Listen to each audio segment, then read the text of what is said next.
మిత్రులందరికీ నమస్కారం.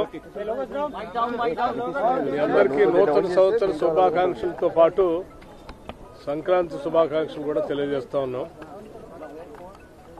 సరే, ఈనాటి సమావేశం అఖిల భారత కాంగ్రెస్ కమిటీ కార్యాలయంలో రాబోయే లోక్సభ ఎన్నికలకు సంబంధించి ఆయా లోక్సభ స్థానాలకి కోఆర్డినేటర్స్ గా నియమించినటువంటి వాళ్ళందరితో పార్టీ విజయం కోసం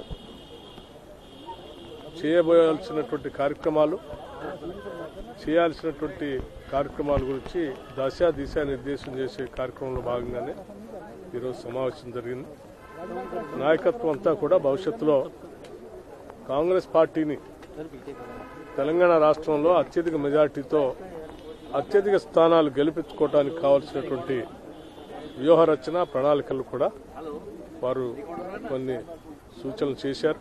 దానికి అనుగుణంగా రాష్ట్రంలో పార్టీ ఒక యాక్షన్ ప్లాన్ తయారు చేసుకుని ముందుకు పోతుంది. సార్, ఏంటి సార్ టార్గెట్ ఏంటి? పార్లమెంట్ ఎన్నికల్లో ఎన్ని సీట్లు గెలవాలనేది కాంగ్రెస్ టార్గెట్? అత్యధిక స్థానాలు గెలవటం కోసం కాంగ్రెస్ పార్టీ టార్గెట్ గా పెట్టుకుంది. సార్, కేటీఆర్ ఈ రోజు మీకు వాళ్ళకి 1.25% ఓట్లు తేడా, అసలు కాంగ్రెస్ వాళ్ళు గెలుస్తాం అనుకోలేదు, నెక్స్ట్ ఎలక్షన్ వాళ్ళు గెలిచే అవకాశం లేదు కాబట్టి బలంగా పనిచేయాలని వాళ్ళు టీఆర్ఎస్. సరే, వాళ్ళు ఏమనుకుంటున్నారో మనకు తెలియదు, కానీ ప్రజలు మాత్రం తెలంగాణలో కాంగ్రెస్ పార్టీని గెలిపించారు. రాబోయే ఎన్నికల్లో కూడా తెలంగాణలో కాంగ్రెస్ పార్టీని భారీ మెజారిటీతో ప్రజలు గెలిపిస్తారు. ఈ రాష్ట్రంలోనే కాదు, దేశంలో కూడా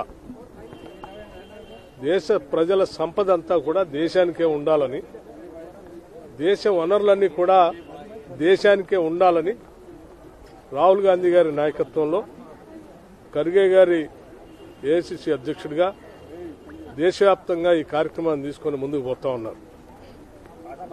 ప్రజల ఆస్తులు ప్రజలకే ఉండాలి, దేశానికే ఉండాలి, దేశానికి సంబంధించిన ఆస్తులు దేశానికే ఉండాలని చెప్పేటువంటి వాళ్ళ కోసమే ఈరోజు ప్రజలంతా ఆలోచన చేస్తున్నారు తప్ప, ప్రజల ఆస్తుల్ని, దేశ వనరుల్ని కొద్ది మంది పారిశ్రామికవేత్తలకి అమ్మకానికి పెట్టి దారాదత్తం చేసేటువంటి రాజకీయ పార్టీలకు ఓటేయడానికి ప్రజలు సిద్ధంగా లేరు. రేపొద్దున లోక్సభ ఎన్నికల్లో కూడా ఇదే తీర్పు రాబోతోంది. శ్రీమతి సోనియా గాంధీ గారు అంటే తెలంగాణ ప్రజలకు అపరిమితమైనటువంటి ప్రేమ, అభిమానం, గౌరవం ఉన్నాయి.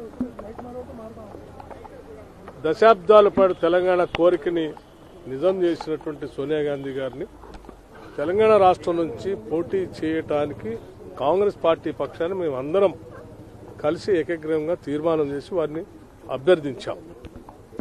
వారి ఆలోచన తప్పనిసరిగా మా దగ్గర రావాలని, భారీ మెజార్టీతో మా రాష్ట్ర ప్రజలంతా కూడా మీ మీద అభిమానాన్ని చాటుకోవటానికి సిద్ధంగా ఉన్నారు.